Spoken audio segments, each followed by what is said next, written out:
Top 10 most shocking WrestleMania match outcomes continues. Last week, it was the Fatal 4-Way at WrestleMania 2000 with a McMahon in every corner. Number 8 this week brings us back to WrestleMania VII and the career-ending match between the Macho King Randy Savage and the Ultimate Warriors back in 1991. And you might be asking, well, of the two, Savage losing really wasn't much of a shock. No, but the way he lost and what happened immediately after is what was shocking. The list is match outcomes. Remember that, not just match finishes. First of all, this is one of my favorite WrestleMania matches of all time. It led immediately into one of my, if not my favorite all-time WrestleMania moment. Maybe not the moment, but one of my probably top 3 all-time Mania moments. This was during the period where Randy Savage, after beating King Duggan, Hacksaw Jim Duggan was a king, believe it or not, who beat King Haku, so quite the lineage here for that crown. He was walking around now as the Macho King. Ted DiBiase even had a golden scepter made as a gift for him. I loved it when they would have these segments, like the coronation when Savage was crowned king. You had all the heels. I think the Genius, his brother, was actually the one who was sort of emceeing the segment. But all the heels would all gather together, like a bunch of evil supervillains. So yeah, DiBiase had the scepter made for him, and Savage feuded with Dusty Rhodes that year, the following year, and he feuded with the Ultimate Warrior. The fall of 1990 is when it all began. Warrior refused to sign a contract from Sensational Sherry that would have granted Savage a championship match. Warrior was WWF champion at the time. Savage wanted a title shot. Warrior wouldn't give it to him. Fast forward to Saturday night's main event a few months later. It's the Warrior against the $1 Million Man, and Savage attacks the Warrior with the scepter, leaves him laying. Fast forward to the Royal Rumble, 1991.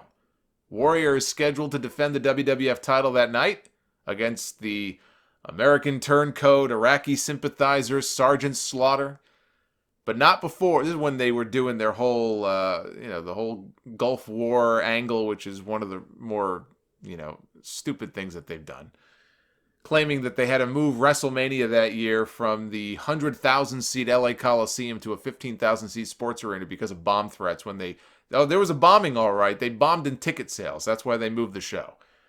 But anyway, so it's Warrior against Savage, or Warrior against Slaughter, rather, here at the Rumble. That is the scheduled match for the championship. But, not before one last attempt to get the Warrior to agree to grant Savage a title shot if he retained the championship over Slaughter. Savage already had a commitment from Sergeant Slaughter that if he won the title, he was going to give Randy a title shot.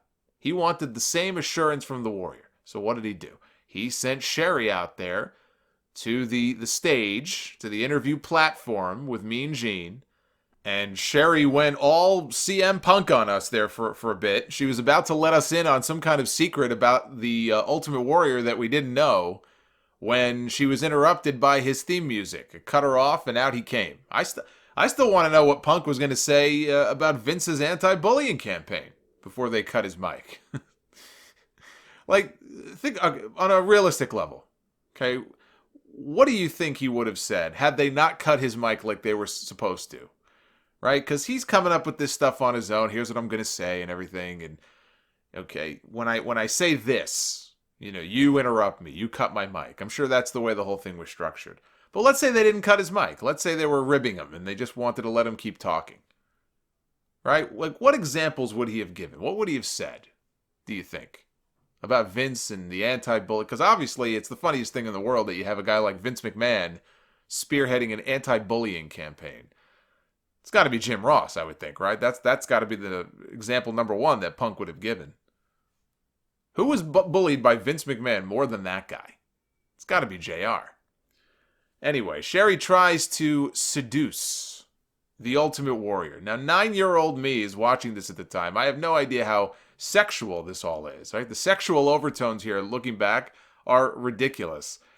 Sherry gets down on her knees for the Warrior like she's about to fillet the man. So long as he grants the Macho King a title shot, she'll do whatever he wants.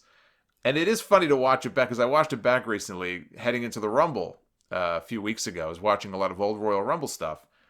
And it is funny watching it back how the crowd erupted for this. Like, as soon as she starts to get down on her knees, it just erupts into cheers. But this proved to be a very poor decision. The Warrior said no. He said no. And this proved to be a very poor decision on his part, because Savage ended up interfering in his match later. He broke the scepter over his face, and he cost him the championship. This led to the career-ending match here at WrestleMania between the Warrior and Savage. The loser would have to leave the company. They'd have to, not leave the company, but they'd have to retire. Their in-ring career would be over. Now, there have been a lot of stories about why Savage was taking time off at the time, that he and Elizabeth were going to try to start a family, and he had to get off the gas. There's other stories he just, the company just wanted to give him time off, and when he came back, he'd be fresh as a babyface, whatever the reason was. I would think that most people at that time, going into the show, probably figured that the Warrior was going to win this. He's the babyface, Savage is the heel. Savage cost him the championship. This is Warrior's revenge.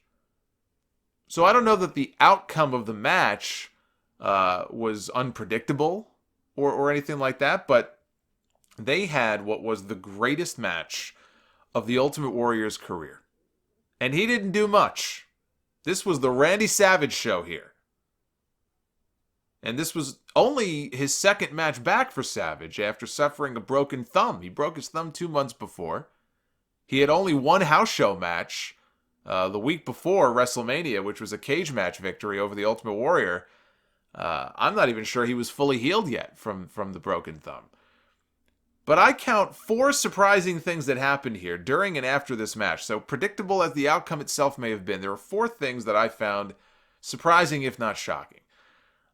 Number 1, Savage hit his big elbow drop off the top and the Warrior kicked out. All right, that's not too surprising. Well, he didn't just hit 1. He didn't hit 2. He didn't hit 3. He hit 5 elbow drops off the top rope. And the Warrior still kicked out. Nobody had ever kicked out. I don't even know if they kicked out of more than 1. If they did, it was certainly not more than 2. He kicked out of 5 big elbows. Number 2, after the Warrior knocked Savage out of the ring, he hit him with a shoulder block, knocked him out of the ring. He went outside, or he reached outside, grabbed Savage, pulled him back in. And how did he beat him?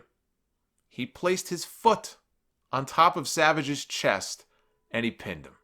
He beat this man with a foot on the chest after a shoulder tackle. That's how the Macho Man's career, for the time being anyway, that's how the Macho Man's career ended. That was shocking. Then came the post-match. Sherry had been with Savage since the summer of '89, after he lost the championship. And basically, at the time, he dumped Elizabeth, or I should say Elizabeth dumped him, thanks to that home wrecker, Hulk Hogan. Home wrecker Hogan. Now you know what he means when he signs HH at the end of all of his tweets. So once she lost her meal ticket here, Sherry did, right? Her man just lost. He's got to leave. What's she going to do? She lost her shit. She kicked her heels off.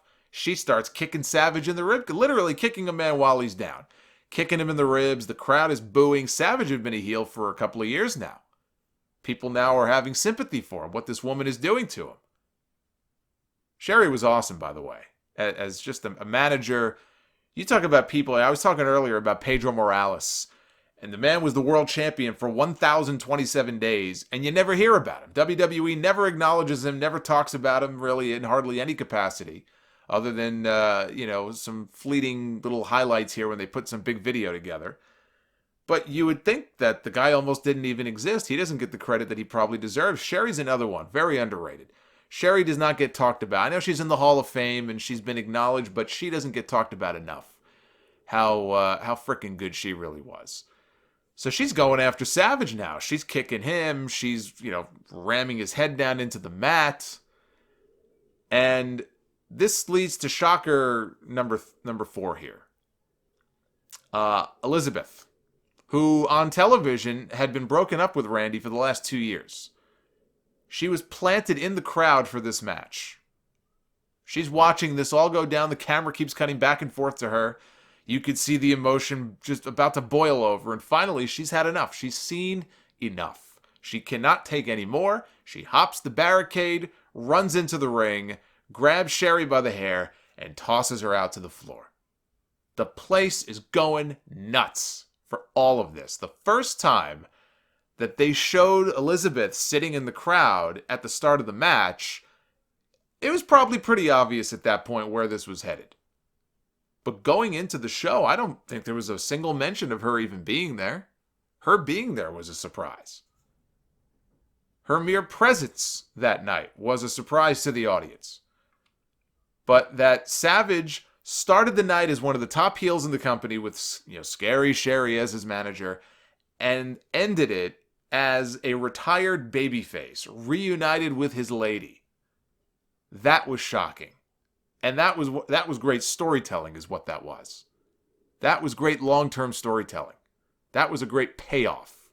Everybody won in this situation. The Warrior won the match, so he gets the win, and he gets to keep his career.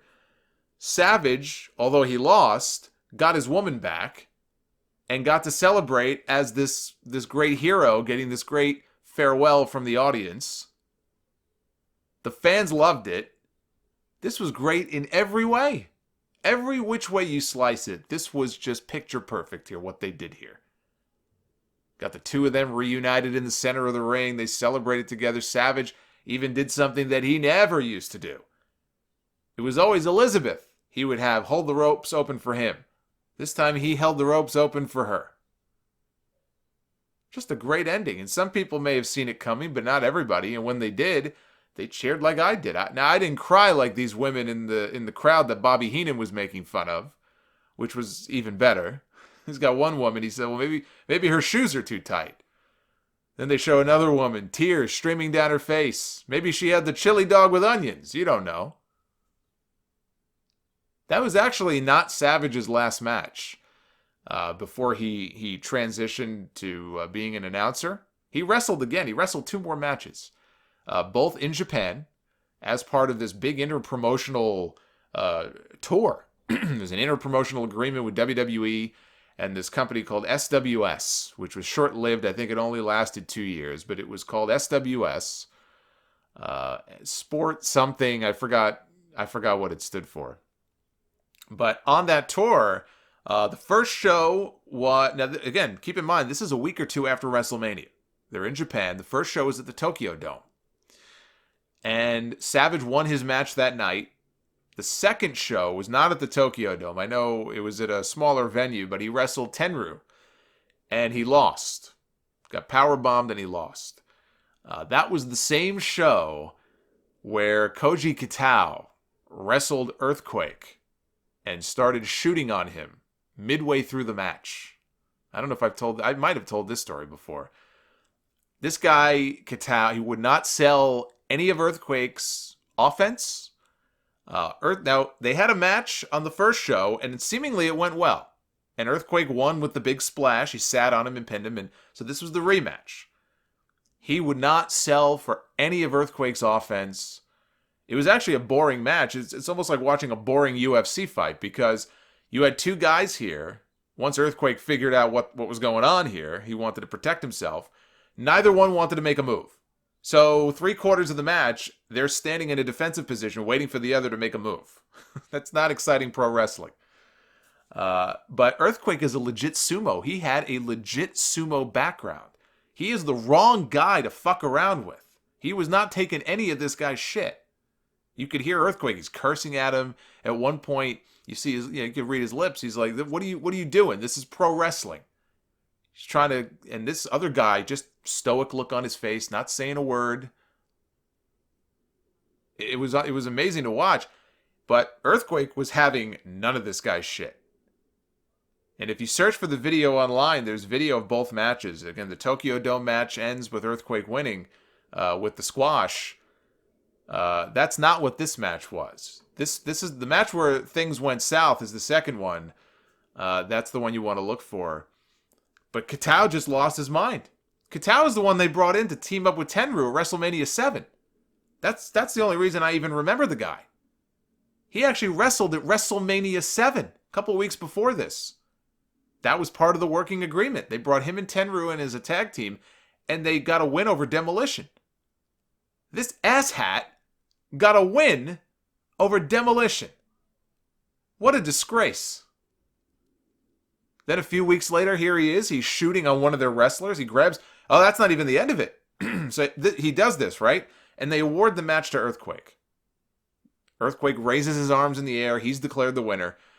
Katao grabs a microphone, and this is not in the video, unfortunately, but he grabs a microphone after the match is over, and he starts yelling that pro wrestling is fake. All the wrestlers have to come out to restrain him to get him off the mic. He's yelling, pro wrestling is fake, because they awarded the match to Earthquake. So he wanted to tell people, hey, it's fake. I could beat this guy in a real fight. And finally, the wrestlers, they wrestle the mic away from him, and he gets fired. So just an interesting little side story there on that last Japanese show, the one where Savage actually wrestled his final match before he went off into temporary retirement. Savage, of course, as you all know, he did come back to the ring later that year after his made-for-TV wedding to Miss Elizabeth at SummerSlam, who he was already married to in real life. And it's not funny. I shouldn't say it's funny. It's actually sad that after being married in real life for so many years, they have this fake wedding on television. And then less than a year later, they get a very real divorce. But yeah, Savage and Liz, two people gone far too early.